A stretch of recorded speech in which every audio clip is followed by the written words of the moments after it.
Era rubia y sus ojos celestes reflejaban las glorias del día y cantaba como una calandria la pulpera de Santa Lucía. Era flor de la vieja parroquia, quien fue el gaucho que no la quería. Los soldados de 4 cuarteles suspiraban en la pulpería.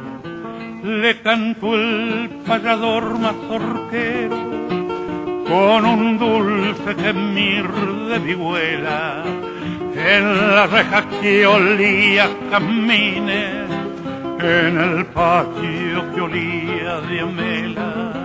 Con el alma te quiero, pulpera, y algún día tendrás que ser mía. Mientras llenan las noches del barrio la guitarra de Santa Lucía.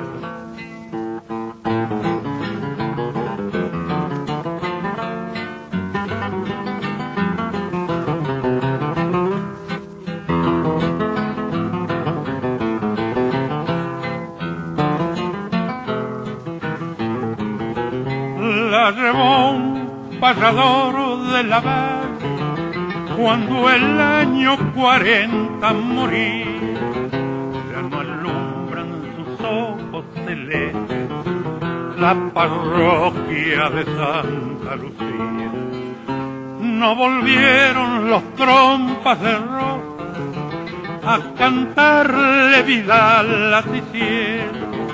En la reja de la pulpería los jazmines lloraban de celo y volvió el payador mazorquero a cantar en el patio vacío la doliente y postrer serenata que llevabas el viento del río.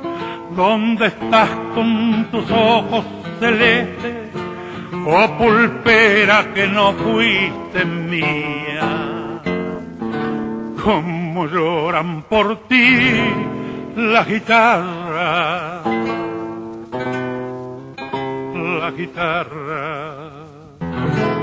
de Santa Lucía.